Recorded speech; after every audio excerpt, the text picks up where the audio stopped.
एक clap boy या clap assistant किन चीजों का ध्यान रख करके अपना जॉब कंफर्म कर सकता है फिल्म इंडस्ट्री में और 35,000 की नौकरी पक्का कर सकता है फिल्म इंडस्ट्री में, बताऊंगा मैं आज के इस एपिसोड में। इसके अलावा इंटरेस्टिंग किस्सा भी पूरा करूंगा कि मुझे मेरे असिस्टेंट के करियर को आगे बढ़ाने में कुलदीप के उस टिप ने कैसे मदद की थी, और फिल्म मंगल पांडे की शूटिंग के दौरान ऐसा मैंने क्या किया था क्लैप देते समय जिसके चलते 2 घंटे शूटिंग रुकनी पड़ी, बताऊंगा मैं आज के इस एपिसोड में। हाय, मैं हूं अमित झा और आप देख रहे हैं AJ's movie world, your gateway to fulfil your dream.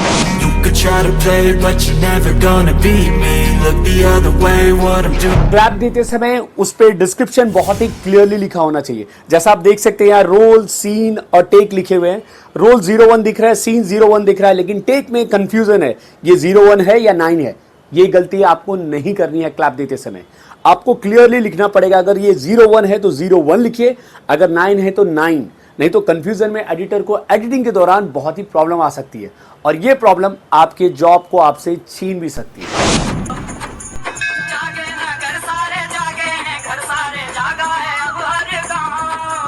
आपने देखा गाने में कुछ कैरेक्टर हाथी के ऊपर बैठे हैं और गाना शूट किया गया है। ये गाना वाही और फल्टन में शूट किया गया था। दरअसल इस शूटिंग के दौरान मैं एज अ क्लैप बॉय काम कर रहा था। इन सब चीज़ों के अलावा जो मेरे अंदर बहुत स्ट्रांगली अब आ चुका था वो था सेल्फ बिलीव। सेल्फ बिलीव के अलावा एक और चीज़ है जिसकी ज़रूरत मुझे मीटिंग के दौरान लगने वाली थी, वो था रिज्यूमे। मेरे दिमाग में ये भी सवाल चल रहा था कि मैं रिज्यूमे कहाँ से लाऊंगा, सीवी कहाँ से लाऊंगा। मैंने कुलदीप से डिस्कस किया, कुलदीप ने बोला सिंपल है। मैं क्या सचमुच रिज्यूमे का जुगाड़ होना सिंपल था जैसा कुलदीप ने कहा था? खासकर तब जब आपको पता है कि रिज्यूमे में जो भी लिखा होगा वो झूठ होगा। इसके बारे में मैं बताऊंगा अगले सेगमेंट में, जहां पे मैं खुद की कहानी बताता हूं। आज से हमने उस सेगमेंट का नाम रखा है ए फॉर अमित। इस सेगमेंट में मैं अपनी कहानी बताता हूं कि कैसे मैंने असिस्टेंट से डायरेक्टर तक की अपनी जर्नी पूरी की है। इस कहानी की शुरुआत मैंने 2 एपिसोड पहले की थी। अगर आपको देखना है तो पिछले 2 एपिसोड जरूर देखें। इंटरेस्टिंग कहानी है, बहुत सारी ऐसी चीजें आपको पता चलेगी जो मेरे साथ हुई है और शायद आप उससे कुछ सीख भी ले सकते हैं। मेरे रेज्यूमे का जुगाड़ कैसे हुआ था, इसे जानने के लिए इस वीडियो को देखें एंड तक और लाइक और सब्सक्राइब करें चैनल को अगर आपको ये वीडियोस पसंद आ रहे हैं तो। अब जानते हैं उस दूसरे टिप के बारे में कि कैसे एक क्लैप बॉय अपने काम को और भी परफेक्ट और अच्छा कर सकता है। क्लैप देते समय डिस्क्रिप्शन को बहुत ही क्लियरली अनाउंस करें, जैसे कि सीन 1 टेक 1। इसमें फंबल या स्लर ना रखें। इसका बेस्ट तरीका है कि क्लैप देने के पहले प्रैक्टिस करें। हालांकि ये साउंड थोड़ा ऑड करेगा लेकिन ये जरूरी है। कोई भी काम आप अच्छे से करें उसके लिए प्रैक्टिस जरूरी है और क्लैपर के लिए भी जरूरी है कि क्लैप देने के पहले वो इस चीज की प्रैक्टिस करे। क्लैप कैमरे से कितनी दूर या कितने पास आकर के देनी चाहिए, इसका कंफ्यूजन हमेशा बना रहता है क्लैप बॉय के मन में। इसका सिंपल तरीका है, जब भी कैमरे में वाइड लेंस लगा है तो आपको क्लैप नजदीक से देनी चाहिए और जब भी कैमरे में क्लोज लेंस लगा है तो आपको क्लैप दूर से देनी चाहिए, कैमरे के लेंस से दूर से। क्या हुआ अगर अर्जेंसी के चलते फटाफट 2 शॉट्स ले लिए जाए तो? अगर क्लैप बॉय को क्लैप मिटा करके फिर से लिखने का टाइम भी ना मिले तो वो क्लैप ही कैसे देगा?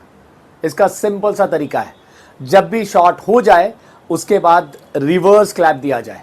जैसा कि आप वीडियो में देख सकते हैं कि रिवर्स क्लैप दिया जा रहा है, इसका मतलब शॉट हो चुका है और एडिटर इस रिवर्स क्लैप को देख करके ये समझ जाएगा कि पिछले शॉट का ये क्लैप है। इस रिवर्स क्लैप से ही कनेक्टेड है मेरी एक इंटरेस्टिंग कहानी जो मेरे साथ घटी थी फिल्म मंगल पांडे के दौरान। आज से 20 साल पहले मैंने इस फिल्म में एज अ क्लैप बॉय यानी क्लैप असिस्टेंट के तौर पे काम किया था। दरअसल ये इंसिडेंस उस समय घटा था जब फिल्म में एक गाने की शूटिंग हो रही थी और वो गाना ये था। मंगल मंगल मंगल मंगल मंगल मंगल हो, जागे ना घर सारे जागे हैं, घर सारे जागा है अब हर गाँव। जागी है बगिया तो जागे हैं पेड़ और जागी है पेड़ों की छाँव। मंगल मंगल मंगल मंगल मंगल मंगल हो, और आवे जो गंगा नहाने रात हर घाट से हट जाए, सूर्य किरणों की तलवार ताने और अंधियारा सब कट जाए। कोई तट पे ही धूनी रमावे, कोई दर्शन को झटपट जाए। जो भी आवे मन की पावे, पाप सब जन्मों का धुल जाए। लेके करवट उठे फिर बजरिया और धंधा सभी खुल जाए। लाला मुंशी पुजारी सिपहिया हल्का भारी हर एक तुल जाए। जोगी लेके फिरे आपने देखा गाने में कुछ कैरेक्टर हाथी के ऊपर बैठे हैं और गाना शूट किया गया है। ये गाना वाही और फल्टन में शूट किया गया था। दरअसल इस शूटिंग के दौरान मैं एज अ क्लैप बॉय काम कर रहा था और एक दिन ऐसा हुआ कि सुबह सुबह जब शॉट लेने की बारी आई तो मैंने क्लैप दिया, सीन 1 टेक 1, और इस चट यानी क्लैप के साउंड से हाथी पिदक गया, मतलब कंट्रोल के बाहर हो गया। कभी हाथी लेफ्ट जाए कभी राइट जाए और ऊपर बैठे लोगों की सांस अटकी हुई थी कि कहीं वो गिर न जाए। और ये गलती हुई थी मुझसे, क्योंकि मैंने क्लैप देते समय क्लैप काफ़ी ज़ोर से दिया था।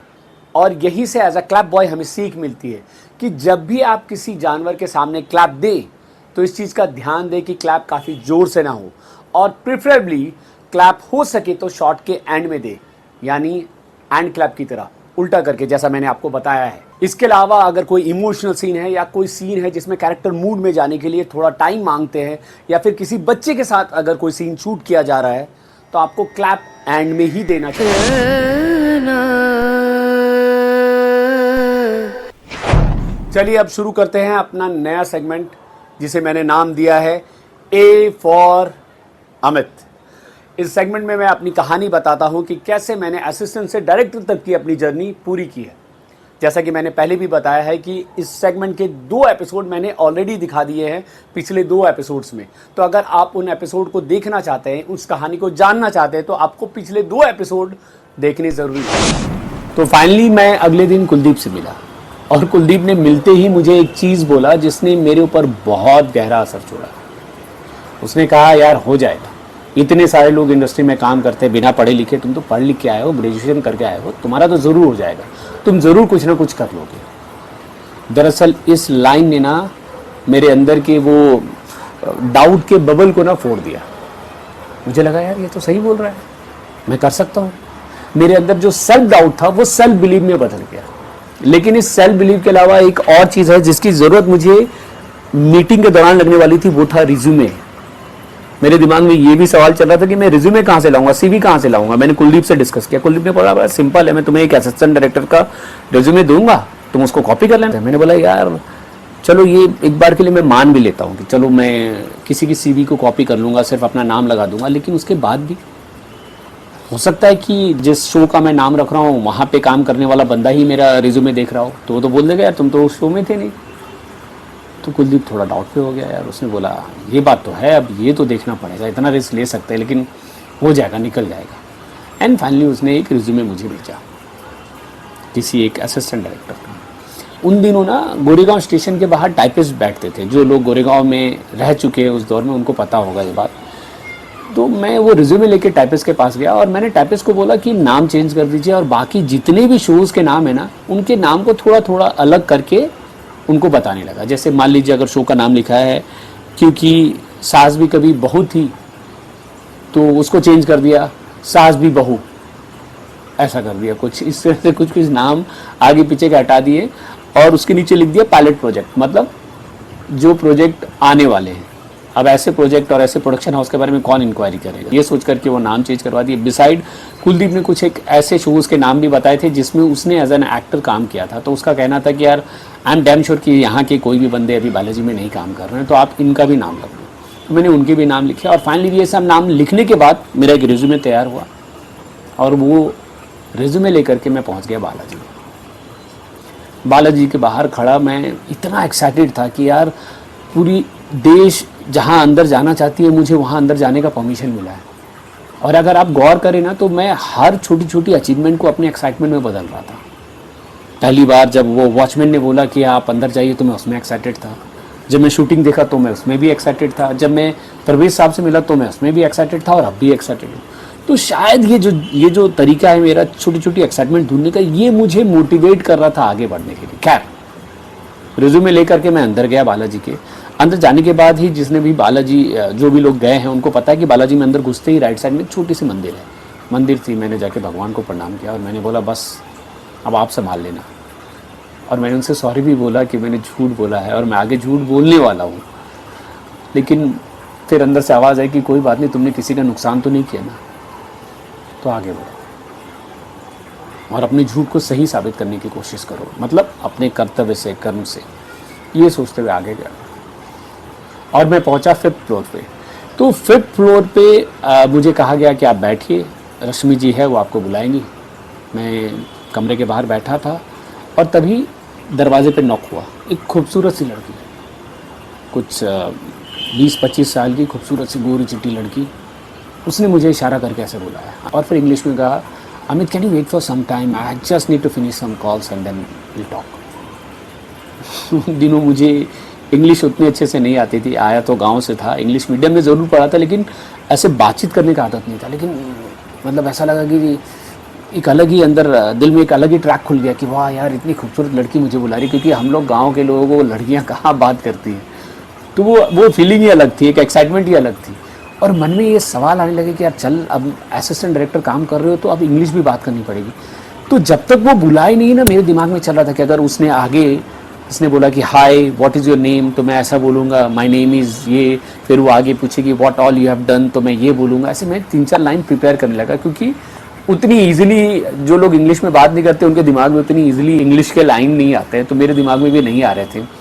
तो कन्फ्यूज़न में तो था लेकिन एक्साइटेड था कि कुछ करूँगा। और फाइनली ये सब सोच रहा था और सोचता हुआ वो खूबसूरत सी लड़की को फ़ोन पे कभी बात करते हुए लेफ़्ट कभी राइट जाते हुए देख रहा। और दिल में एक एक्साइटमेंट भी थी, क्योंकि मेरे काम के लिए बात होने वाली। दूसरा एक्साइटमेंट एक खूबसूरत लड़की के सामने इंग्लिश बोलने का भी था, कि मैं जाऊँगा और ऐसे इंग्लिश बोलूँगा कि दुनिया ही बदल दूँगा। और फाइनली कुछ 5-6 मिनट के बाद इशारा करके रश्मि ने अंदर बुलाया और उसने मुझे बोला, so what exactly you can do. Confuse हो गया, अरे यार ये वाली इंग्लिश की लाइन की तो मैंने प्रैक्टिस ही नहीं की, तब मैं क्या बोलूँगा। मैं चुप हो गया और सोचने के बाद मैंने कुछ कहा। मैंने क्या कहा उसके बारे में मैं बताऊंगा अगले एपिसोड में। अगर आपको मेरा ये वीडियो पसंद आ रहा है तो प्लीज लाइक कीजिए, सब्सक्राइब कीजिए चैनल को और शेयर कीजिए ज्यादा से ज्यादा लोगों तक, ताकि पर्दे से उनकी दूरी कम हो सके। Until then, keep trying hard until you succeed.